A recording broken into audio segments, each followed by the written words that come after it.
Probably 24 meetings where Chris was probably leading or speaking or part of it. In almost every one of those meetings, David Painter would attend. Ironic, he's not here today. Conspicuously absent. So, for the commissioner race, Chris Hicks. All right. Some of you know I'm also the chair of the Union Township Republican Committee, and this is a Union Township Republican Committee event. I was not on the committee for the event, but you watch me running around. I'm a consultant of the committee to make sure we got everything right. Okay, I love the turnout. I love the turnout. And I especially love the District 65 race. And why do I want to highlight that? We had all three candidates here. They all gave good speeches. That is, I'm getting goosebumps thinking about it. That is how politics is supposed to work, folks. That is how it's supposed to work. I'm not on a quest just to be commissioner. I'm on a quest to change the political system in our county, to be more responsive, more engaging, to have more events like this. I grew up in Hamilton County. If anybody's checking my resume, on the weekends I went to Bethel. My mom can testify. Okay, my dad lived in Bethel, but I grew up in Mount Washington. And I remember as a kid the era of the Friends of Joe DeCourcy scandal. How many remember that? The Friends of Joe DeCourcy scandal, where the Republican auditor in Hamilton County was outright corrupt. Okay? And what happened? The Republicans for a long time stood with him. That's what created Dusty Rhodes. Dusty Rhodes is a Republican who couldn't find a place in his own party, became a Democrat, and was the first Democrat elected. I saw that happen there. I don't want that to happen here. We can fix our party. We can fix our political system if we get our heads out of our you-know-whats, okay, and we embrace that a primary is a beautiful thing. A primary is a beautiful thing. And I just want to take my hats off to Joe Dills, Gene Schmidt, and Dylan Blevins for all three of you being here in that one race. Now, as a candidate for commissioner, I have a 17-point platform. It grows. If you give me a good idea, I'm going to add it on there. You'll find me adding it on there. And if I become commissioner, I want you to measure me against that platform. I'm going to hit all 17 points in the next minute. No, okay? Repeal the auto license plate tax. The auto license plate tax was put in place before the huge Mike DeWine gas tax increase. Supposedly, we only needed it. We got something that was over 3.5 times more than it. But, you know, politicians, they never repeal a tax once they put it in place. I'm going to get that repealed. By the way, it takes 2 votes in the commissioners to get anything done, but both John Becker and John McGraw told me they would vote with me every time. That's a joke. That's a joke. Okay? Takes 2 votes, but you know, there ain't nobody going to fight harder than me to get shit done. Second thing, reprioritize the county budget to better fund roads, law enforcement, etc. We waste a lot of money on stuff we don't need. Boondoggle trips, like $18,000 for the auditor's leadership team to go to Orlando, to Walt Disney World. Cut that stuff. Live stream county public meetings. Live stream them so you can watch them on Facebook or on YouTube. Double local fund dollars to townships. How would Chris Hicks double local fund dollars to townships? Have the county quit taking half of the local fund dollars off the top. I don't know if people know that the local fund that's been cut, the county takes half of it as it currently stands. Fifth, require transparency from entities funded by the government. I'm glad to announce something here today.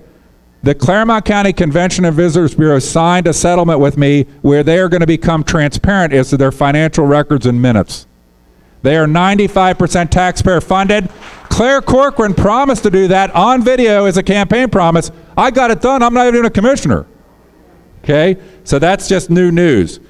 Slash waste, fraud, and abuse. I talked about bogus trips. Improve the FC Cincinnati deal. Okay? The politicians set it up that it is renewable every year. Do I like FC Cincinnati? Actually, I hate soccer. I don't like watching soccer. Okay?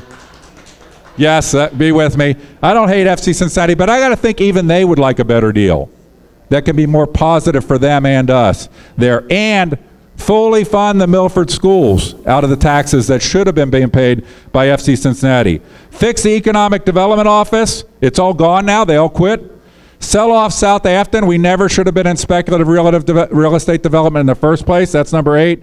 Number 9, make high-speed internet available in the entire county. By the way, a commissioner doesn't do that, but the county's the biggest purchaser of internet services in the county. And you got to know how to use the bully pulpit. None of our commissioners today know how to negotiate deals. None of them know how to use easements and things that the county government has as motivators. Number 10 is fix the county culture to end a culture of reprisal and reward merit. I'm all in on John McGraw's proposal to have a whistleblower line and to end a scenario where people get demonized for bringing forward crimes. I brought forward David Ubel's situation. I ended up having to pay $100 of court cost. What does that message does that send to the citizens who bring things forward to the court? Allow concealed carry in every county building unless prohibited by law. Right now, most county buildings have preemption of concealed carry in the buildings. That should only happen where it's required by law. Improve county administration is number 12, and welcome help. I'm proud to say it. I'm proud of Union Township. Ken Geis, who is our administrator, is a genius. He is an employee. We need that kind of talent working at the county level. If we do, what happened in Union Township can be happening countywide. We got to stop demonizing talent in our county, and we got to embrace talent. They're employees, not elected officials, so they got to follow the rules of the elected officials. But it is bullshit that we demonize effective leaders in administration in our county. 13, implement an infrastructure expansion plan. We should already have a plan for expanding the sewer system within Claremont County. Right now, it's a pay-as-you-go thing. It is ridiculous. It is holding back growth in our county. 14, incent micro and field-to-table farming. I think part of what can fix these small villages that are in dilapidated states is getting people that want to have 5 or 10 acre farms for micro and field-to-table farming. 15, fight decades later to finish East Fork Lake. East Fork Lake's supposed to have a lodge. It's great that we have rowing competitions there, but if we had a lodge, from what I understand, I'm not going to do it, but people that like to watch birds would come all year round and hang out there. But we never got a lodge. Why? It was on the original plan. Let's push our legislators to get that done. 16, number 16, I'm almost done. How am I doing on time? Get better updates and action on hazardous environmental sites. We have 2 of them. Seacoast, if you don't know about Seacoast, CECOS, we have a hazardous environmental site that if it starts leaking is going to flow into Harsha Lake. Okay? And we have Beckjord. And I'm going to say the words on Beckjord, cover up. There is a cover-up going on at Beckjord and a payoff that is causing our elected officials to look the other way on a hazardous waste mess waiting to happen there when those ash pits break open. And then the 17th item is expand our airport runway. Expand our airport runway. We should have done it long ago. It could be a competitive advantage for us. I think that's my time. Thank you, Mark. Tell me what happens next. Okay, let's get Gloria up here, and thank you, Chris. We're fitting her in before 9:30. Do you have some questions for Chris? I can't believe anybody would have any questions for Chris, would they? Oh, wow, we got a bunch. Okay. I want to ask her an education question, too. All right. Yeah. So Chris knows my question. Okay. Somebody else had a question. Yeah, let's go with hers. What's your question? I'll just repeat it.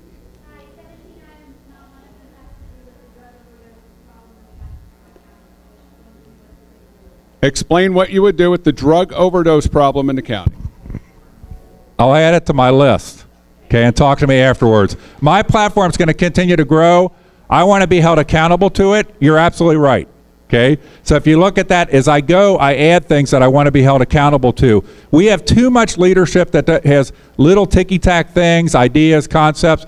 Help me to understand what specifically we should do. John McGraw talked about the using part of the jail that's not used today, but help me with that. Also, I think that's fundamentally a key sheriff's issue. I think our sheriff is the most honest, ethical politician we have in our county right now, and I would look forward to working with him. Okay. We good? Oh, another question. What's up? I'll just repeat it on here so it records.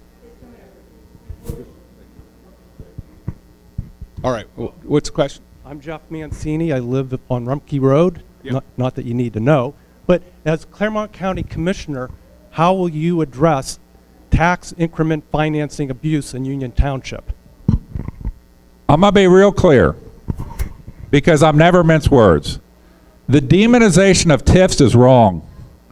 TIFs have been an amazing tool to create amazing economic growth, and all TIFs are bad, the overuse, this is bullshit, okay? Elected officials, TIFs are called tax increment financing. It's how you basically do a thing that allows you to pull money out of real estate for use to put infrastructure in to fuel economic growth. They've been used like crazy in Union Township. It's why you have the growth. If anything, I've encouraged Ken Geisey should put on seminars for other townships how to use TIFs to grow, to create more economic growth. We got a unique thing here in Union Township. We have economic growth that actually spins off $5 to $6 million a year to fund services. Compare that to county economic growth. What does it require? A hotel tax increase, and it sucks $9 million into a pit in South Afton. So, TIFs got to be used properly. They can't be overused, they can't be misused. But this army of things that demonize TIFs as a bad thing, TIFs are there for a reason. They need to be used properly and legally, and they're a super great tool to drive economic development that you see here. Okay. Thank you, Chris. Gloria, come on up. I just want to address the education thing real quick. I think absolutely House Bill 920, I think the first step is House Bill 920 needs to be repealed. My kid went to private school up until the last 2 years. He went to West Claremont. We can talk after. Tom Brinkman and I were working on a bill to drive transparency on how ed choice money was flowing through, because not only is it bad for public schools, it corrupts the private schools because they get over dependent on tax dollars to fund them, and all of a sudden the private schools really aren't private because they have a big vote, which is the Department of Education, that is telling them what they need to do. That's why when Common Core testing was made optional, not a single school in the entire state of Ohio didn't do Common Core testing, because even though it got made optional, they were afraid of what the Department of Education would do to them, because they can't live without all that government money coming in now in the private schools. It's something that Brinkman and I were fighting for transparency on that, so that at least people in their private schools would realize how much of that school is being funded by the state. Okay, thank you, Chris.